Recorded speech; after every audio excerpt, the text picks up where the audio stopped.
I didn't realize that the loudest sound in the world isn't a scream. It's the silence of a phone that used to buzz every single hour. Have you ever felt like you were finally, for the first time in years, stepping out of a dark room and into the light, only for someone to slam the door shut right as you reach the handle? That's where I am right now.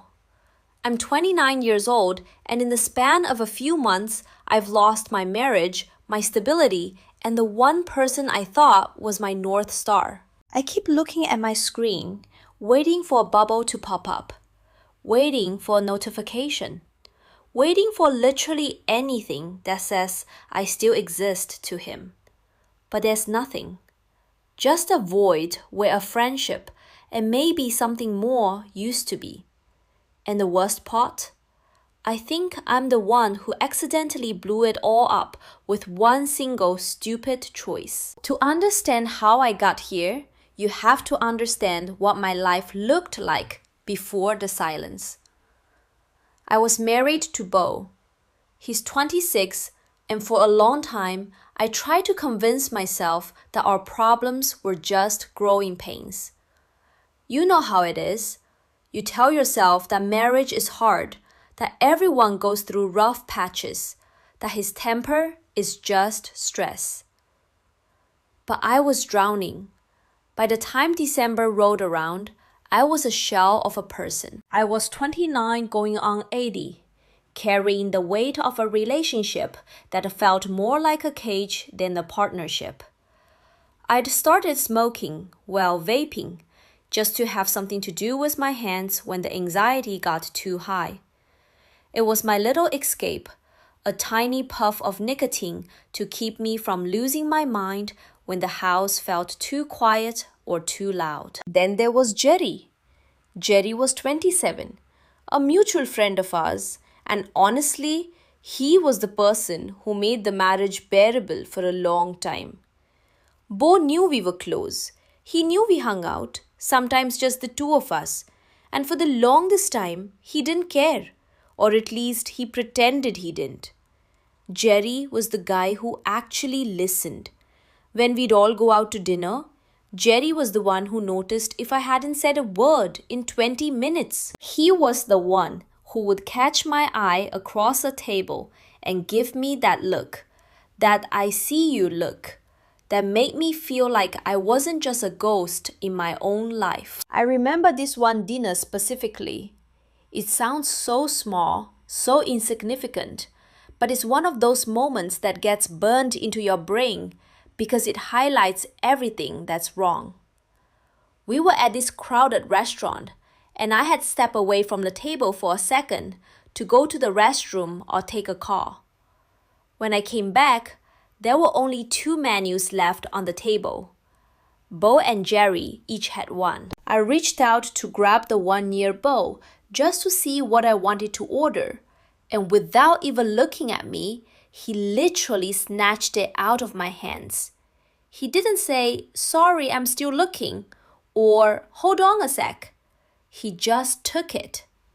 Like I was a child who had touched something I wasn't supposed to. He told me he'd forgotten what he wanted and needed it back. I just stood there, my hand still empty in mid-air, feeling that familiar sting of being completely unimportant. I looked over at Jerry. He didn't make a scene. He wasn't that kind of guy, but he didn't look away either. He just quietly closed his own menu and slid it across the table to me. He gave me this look that was half pity and half understanding. It was a look that said, "Yeah, that was messed up, and I saw it." That was the difference. Bo saw me as an extension of himself, something to be used or ignored depending on his mood. Jerry saw me as a person. But the breaking point didn't happen at a dinner table. It happened on a night that still plays back in my head like a horror movie in slow motion. Bo had been drinking. When he drinks, the mask doesn't just slip, it falls off, and shatters. He was stumbling around, his eyes glassy and mean, looking for something to pick a fight about. And then he saw it. My vape. It was sitting on the coffee table. A specific brand, a specific flavor. He picked it up like it was a piece of evidence at a crime scene. His face twisted. "This is Jerry's brand," he muttered. I tried to tell him it wasn't a big deal, that it was a common brand, that I'd bought it myself. But logic doesn't work on a man who is looking for a reason to hate you. He started screaming. He wasn't just accusing me of talking to Jerry. He was accusing me of everything. He called my mother. Can you imagine that? He called my mom, crying and slurring his words, telling her that I must have sucked Jerry's dick for a vape. The humiliation was a physical weight in the room. I was standing there, 29 years old, watching my husband try to destroy my reputation with my own family over a piece of plastic and some nicotine. I've never been a cheater. I remained faithful to that man through every insult, every cold shoulder, and every lonely night. But in his head, I was already gone. And maybe, in a way, I was. I knew I had to get him home before things got even worse. I managed to get him into the car, but I was shaking so hard I could barely turn the key. I called Jerry. I didn't know who else to call. I asked him if he could follow us home, just to help me get Bo inside because he was so drunk he could barely stand. And I was terrified of what would happen once we were behind closed doors alone. When we pulled into the driveway, Jerry was right there behind us. He got out of his car, and we were standing maybe 10 feet apart in the driveway, just trying to figure out how to handle the situation. We weren't touching. We weren't even whispering. We were just two people trying to manage a crisis. But then the front door swung open. Bo stumbled out, and the look on his face, it wasn't just anger anymore. It was something darker. His demeanor was threatening in a way I hadn't seen before. He looked at me, then at Jerry, then back at me. He didn't yell this time. He just asked me with this terrifying, cold calmness, "Do you feel safe sleeping here tonight?" I felt the air leave my lungs. "Physically, yes," I whispered. But emotionally, no. He didn't miss a beat. He told me that physical and emotional safety were the same thing. It was such a strange, chilling thing to say. He told me he'd wait and drive me over to my mom's house himself. It felt like an ultimatum. It felt like he was casting me out, but trying to maintain control until the very last second. Jerry didn't let him. Jerry stepped in and told me he would drive me. He stayed with me. He didn't just drop me off and head home. He sat with me at my mom's house all night. He stayed until the sun started to peek through the curtains, until he was sure I wasn't going to collapse, until he was sure Bo wasn't going to show up at the door. He only left because he was worried that if Bo found us together, even at my mom's, it would give him the proof he wanted to ruin my life. As I watched Jerry's car pull away that morning, I knew one thing for certain. I was never going back to that house. I was done. But what I didn't know was that by leaving my husband, I was entering a new kind of world with Jerry.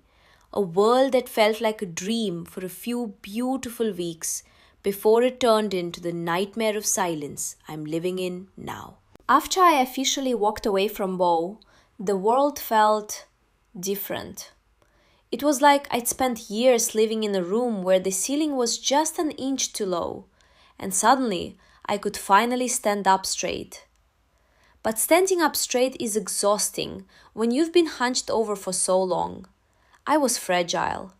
I was 29, starting over, and carrying a suitcase full of guilt and what ifs. That's when Jerry stepped in, not as a hero, but as a constant. We started talking. I mean, we'd always talked, but this was different. It wasn't just, hey, what's Bo doing? Or are we meeting at the bar?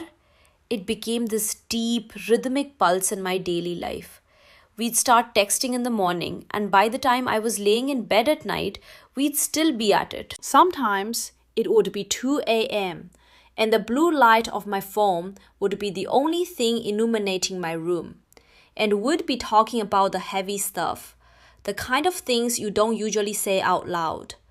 We talked about our fears, our childhoods, what we wanted out of life, and why it felt like the world was so much heavier than it used to be. He became the person I leaned on for everything. If I had a bad day at work, I told Jerry. If I saw something funny on the street, I sent a photo to Jerry. It felt natural. It felt like I was finally experiencing the kind of partnership I had been starving for during my entire marriage. He noticed things. He remembered the small details I mentioned in passing, like my favorite snack or a specific movie I'd loved as a kid. To a lot of people, that's just basic friendship, but to someone who had been ignored and talked over for years, it felt like being seen for the first time in a decade. We started doing things together that, looking back now, were definitely dates. We just didn't call them that. There was this unspoken rule between us, this invisible line we were both dancing right up against but were too afraid to cross. Maybe it was because I was freshly separated.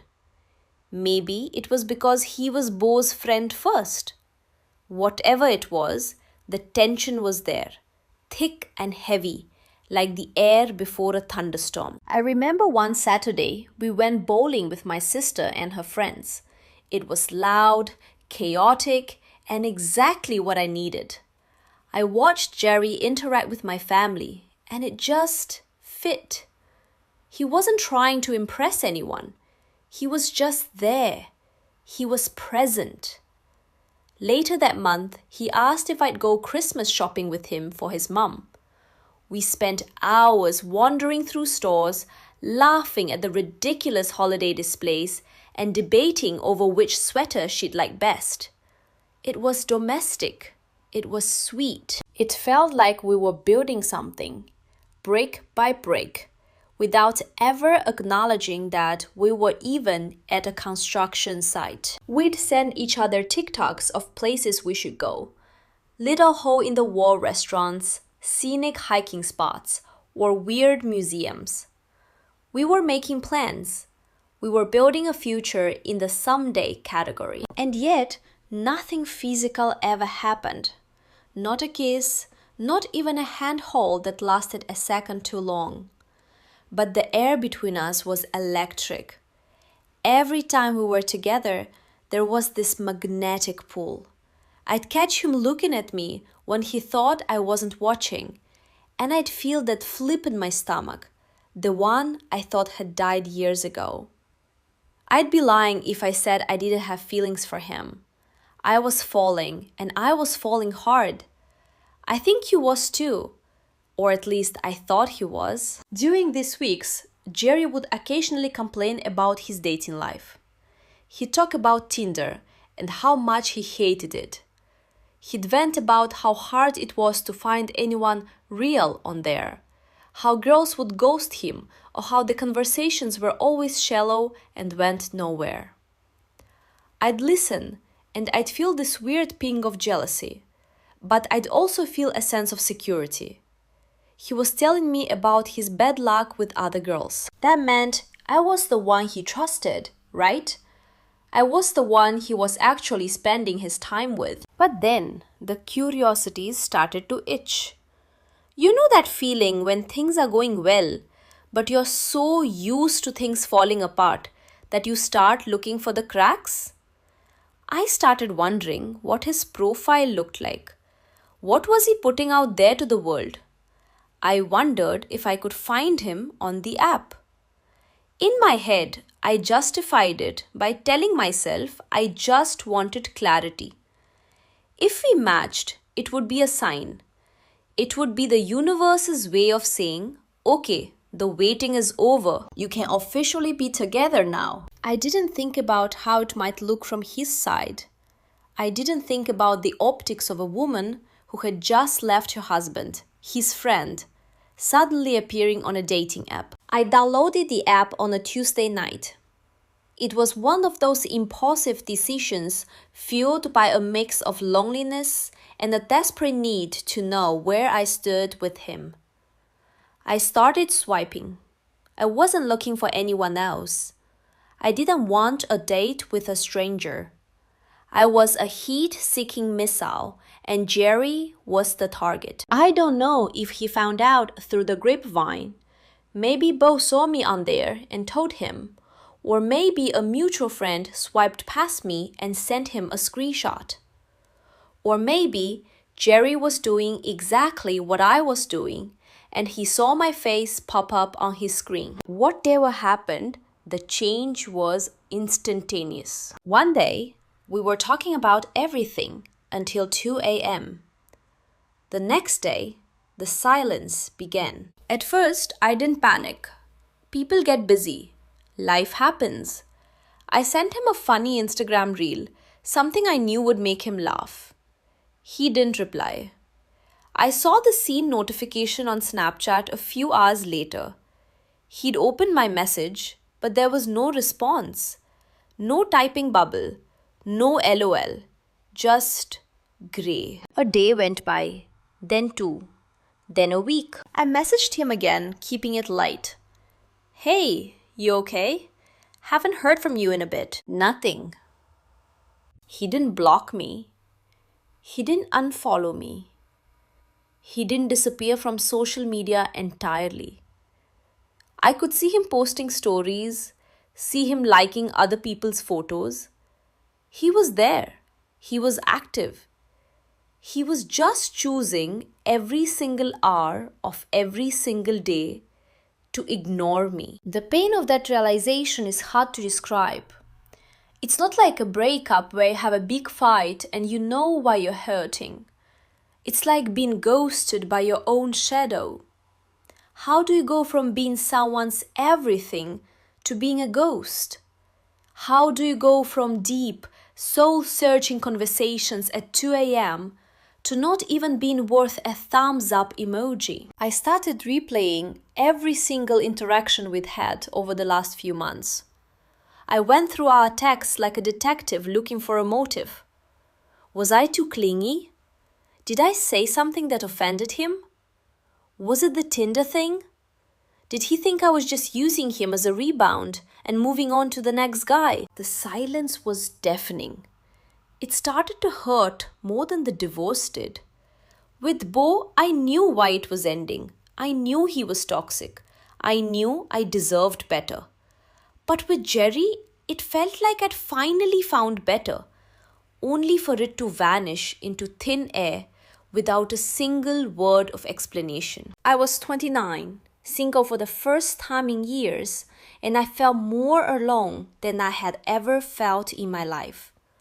I had escaped one cage, only to find myself standing in an empty field, shouting a name into the wind and getting no answer back. The weirdest part about being ghosted isn't even the lack of communication. It's the phantom vibrations. You know what I'm talking about. That moment where you're sitting on the couch or you're at work and you swear you feel your phone buzz against your leg. Your heart does this little pathetic leap, a surge of adrenaline hits your chest, and you grab the device with shaking fingers, certain that this is the moment the silence breaks. But then you look down. The screen is black. It's just a slab of glass and metal, reflecting your own desperate face back at you. That was my life for the rest of December and into January. I was a 29-year-old woman, a divorcee in the making, and I was behaving like a love-struck teenager whose crush hadn't texted back after a first date. But it wasn't just a crush. It was Jerry. It was the man who had sat in my mother's living room until dawn just to make sure I was safe. It was the man who had seen my husband treat me like an object and had chosen to treat me like a person. I started to get obsessive. I'm not proud of it, but when someone cuts you off without a word, your brain turns into a forensic investigator. I went back to our very last real conversation. It was a Thursday. We had been joking about a TikTok he'd sent me of a guy trying to cook a steak in a toaster. We were laughing, sending LMFAO and don't even try it back and forth. It was light. It was easy. There was no warning. No, hey, I think we need to stop talking. No, this is getting too complicated because of Bo. Just the end of the line. Then there was the Tinder of it all. I kept going back to that moment I hit download. At the time, it felt like a tiny, harmless act of curiosity. I was single. I was allowed to be on an app. But the more I sat in the silence, the more I realized how it must have looked to him. Imagine it from Jerry's perspective. He's been your rock. He's been the other guy in the shadows, the one who stepped up when your husband failed. He's probably been fighting his own guilt every single day because he's the friend who fell for the wife. He's been patient. He's been waiting for you to heal, waiting for the dust to settle from your marriage. And then, suddenly, he sees you on Tinder. To him, maybe it didn't look like I was looking for clarity. Maybe it looked like I was looking for anyone else. Maybe it felt like a slap in the face. Like I was saying, thanks for the emotional support and the 2 a.m. talks, Jerry, but now that I'm free, I'm going to see what else is out there. The thought of him feeling discarded by me made my stomach turn. I wanted to reach through the phone, grab him by the shoulders and scream, I was looking for you! I only wanted to see your face on there. But I couldn't say that because he wasn't answering. I'd see him online. That was the most brutal part. Our circle of friends is small, and in the digital age, you can't really hide. I'd see his name pop up at the top of my Instagram feed. He'd posted a story. I'd click on it, my breath catching, thinking maybe it was a message for me. But no, it would be a picture of his dog, or a beer at a bar I recognized, or a sunset. He was out there, living his life, breathing the same air as me, and he was intentionally choosing not to include me in it. The silence felt like a physical weight. It was heavy in my chest when I woke up and realized there was no good morning text. It was heavy at lunch when I saw something funny and had to swallow the urge to share it.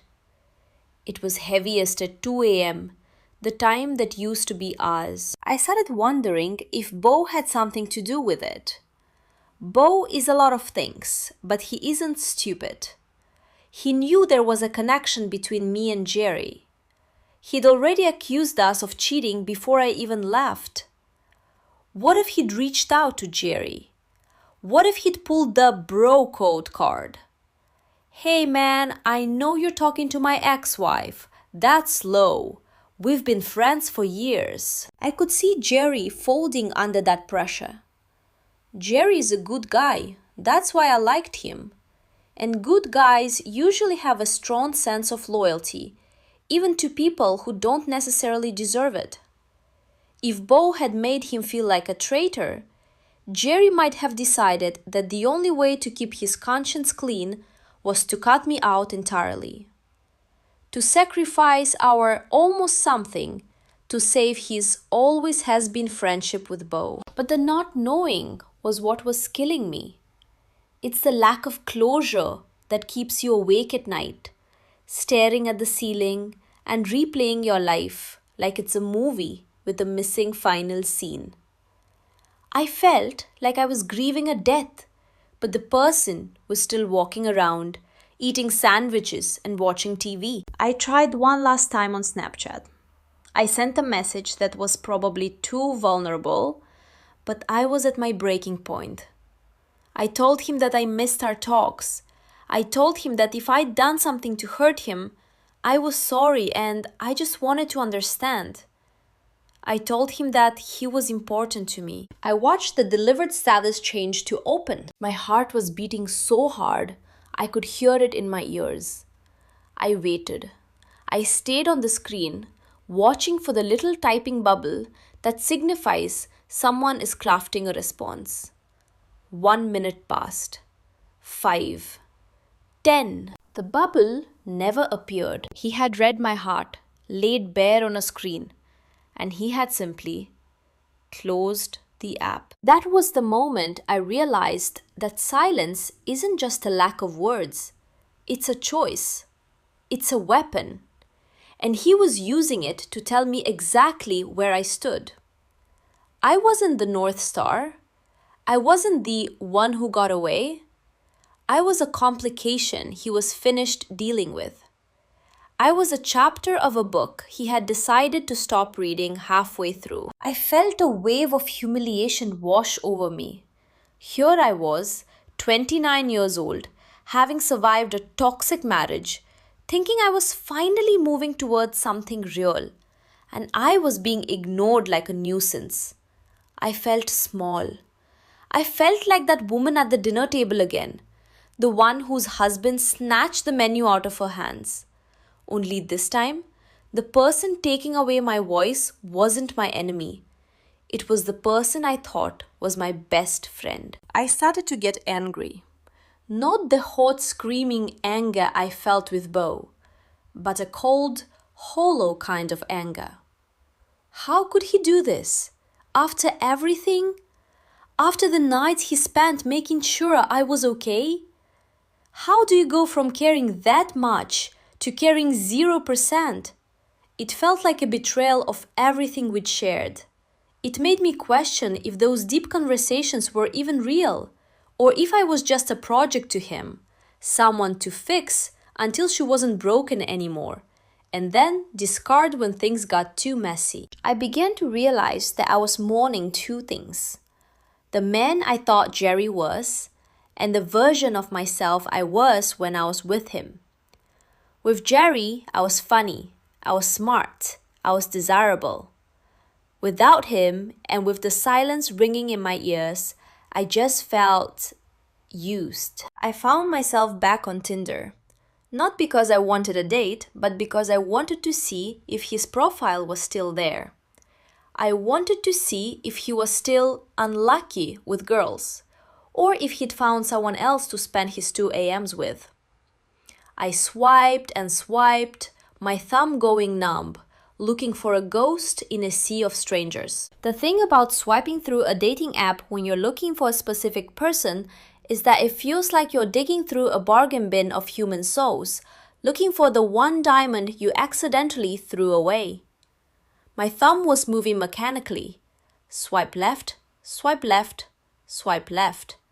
A guy in a gym mirror. A guy holding a fish. A guy with a quote about no drama. They were all just noise. I was looking for the one face that made my heart stutter. And then, there he was. Jerry. His lead photo was a new one. It wasn't one I'd seen before. He was wearing that flannel shirt I told him looked good on him back in November. He was smiling, that half smirk, half genuine grin that used to make me feel like the luckiest woman in the room. His bio had changed too. It was short, punchy, and completely devoid of the bad luck he'd complained to me about just weeks prior. He looked available. He looked happy.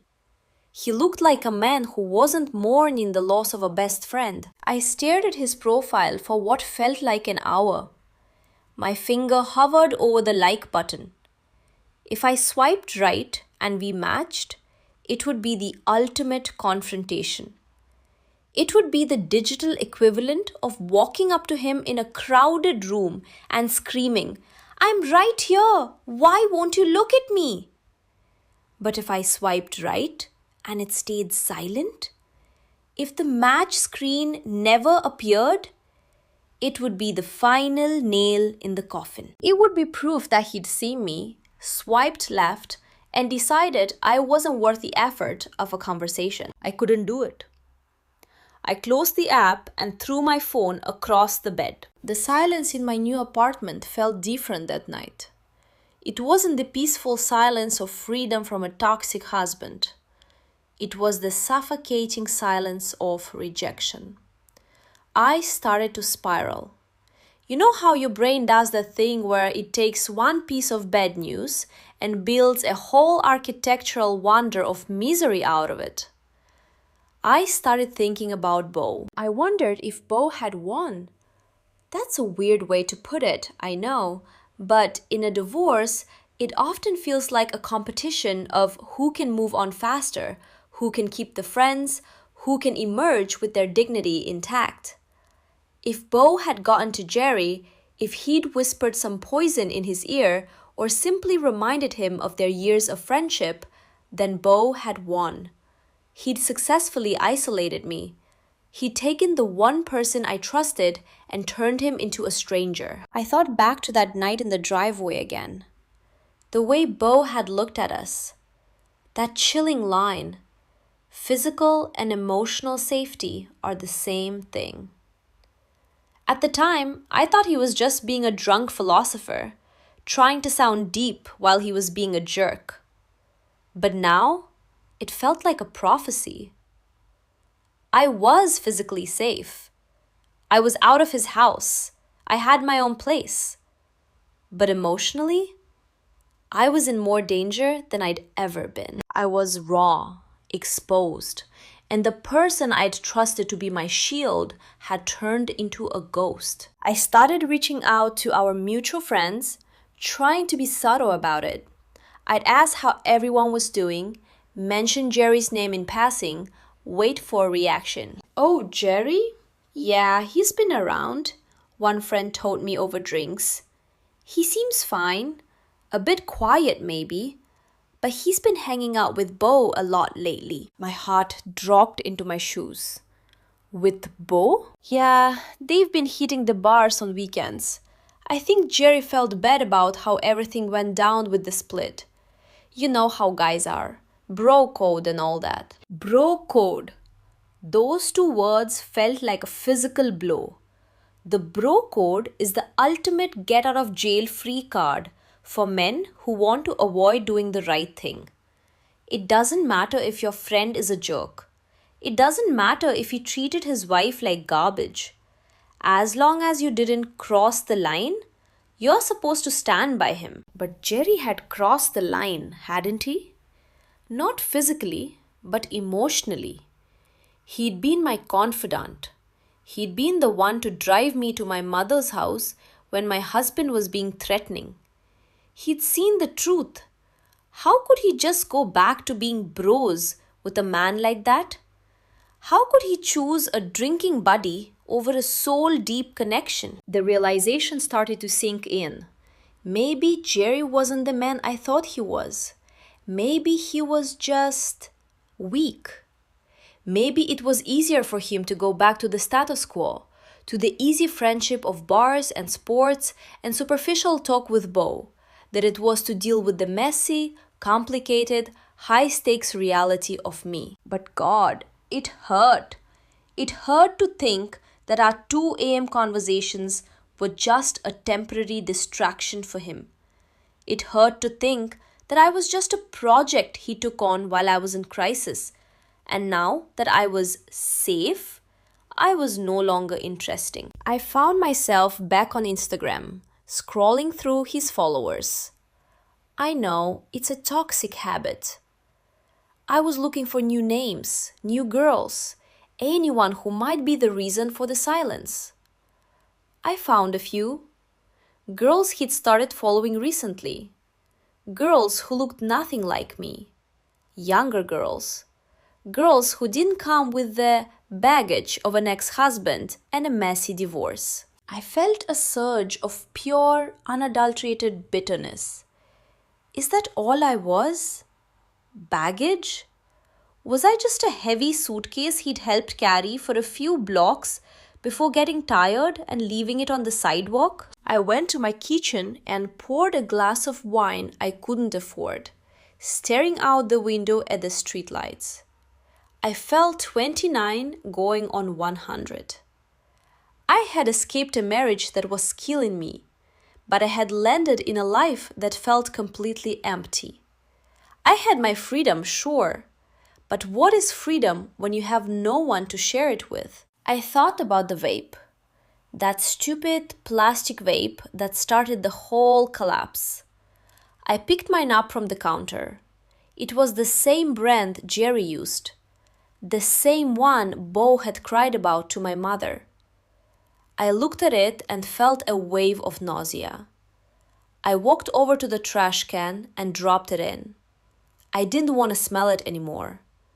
I didn't want the reminder of the night my life changed. But even with the reminder gone, the silence remained. I decided I was going to do something I'd never done before. I was going to stop being the victim of the silence. I was going to demand an answer. I didn't care if I looked crazy. I didn't care if I looked desperate. I was a woman who had lost her marriage and her best friend in the span of 30 days, and I deserved to know why. I picked up my phone and opened our old text thread. I scrolled past the LMFAO texts, past the TikTok links, past the 2 a.m. heart-to-hearts. I went all the way to the bottom, to the empty space where his replies used to be. I started typing. My thumbs were flying. I wasn't being chill anymore. I wasn't being the cool girl who doesn't mind being ghosted. I told him exactly how I felt. I told him that what he was doing was cruel. I told him that I'd expected more from him than bro code and silence. I told him that he was the one who made me feel safe, and now he was the one making me feel like I didn't matter. I hit send. And then I waited. The little gray check mark appeared. Delivered. I sat there for an hour, watching the screen. The wine in my glass grew warm. The city outside grew quiet. And then, for the first time in weeks, I saw it. The 3 dots. The typing bubble. He was actually writing back. My heart was pounding so hard, I thought it might actually crack a rib. I held my breath, waiting for the words that would either save me or finish me off. The dots would appear, then disappear. He was typing, then deleting. Typing, then deleting. He was struggling. Good, I thought. He should struggle. He should feel even a fraction of the weight I'd been carrying. Finally, the message came through. It was one single sentence. I can't do this. It's too much. I can't do this. It's too much. 6 words. That was all I got after weeks of silence, after months of deep, soul-bearing conversations, after he watched my marriage crumble and held my hand through the wreckage. 6 words that felt like a door being slammed and deadbolted in my face. I stared at the screen until the words started to blur. What did too much even mean? Was I too much? Was the situation with Bo too much? Was the fact that I existed in his world not as a friend's wife anymore, but as a woman he might actually have to step up for, just too heavy for him to carry? I wanted to scream. I wanted to hurl my phone through the window and watch it shatter on the pavement below.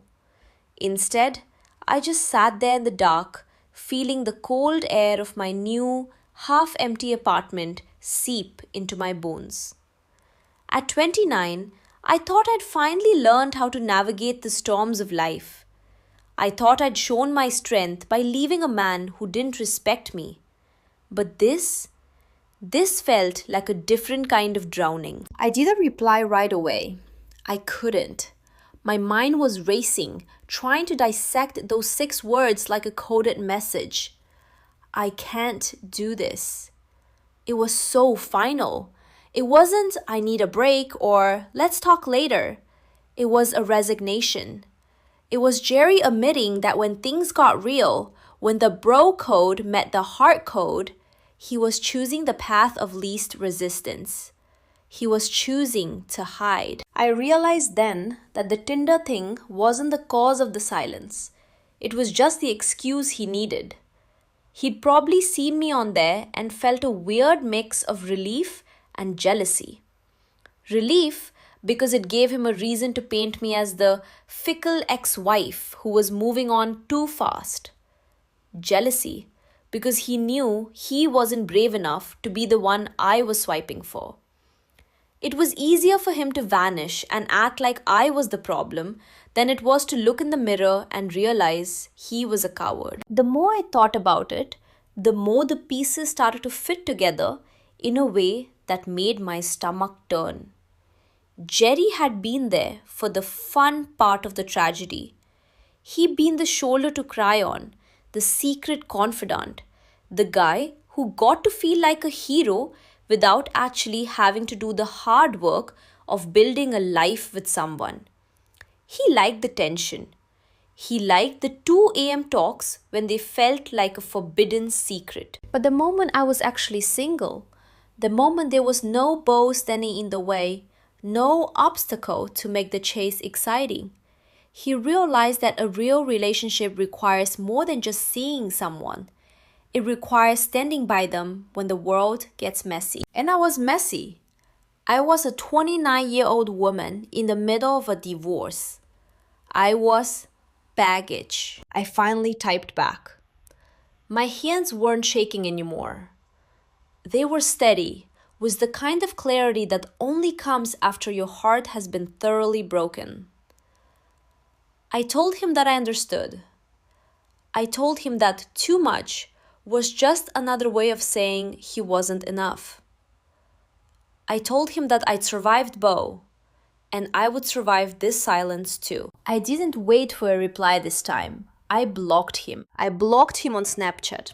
I blocked him on Instagram. I even went back into Tinder and made sure I'd swiped left so hard I'd never have to see that flannel shirt again. It wasn't an act of pettiness. It was an act of survival. I realized that as long as I was waiting for his notification, as long as I was looking for his seen receipt, I was still a prisoner.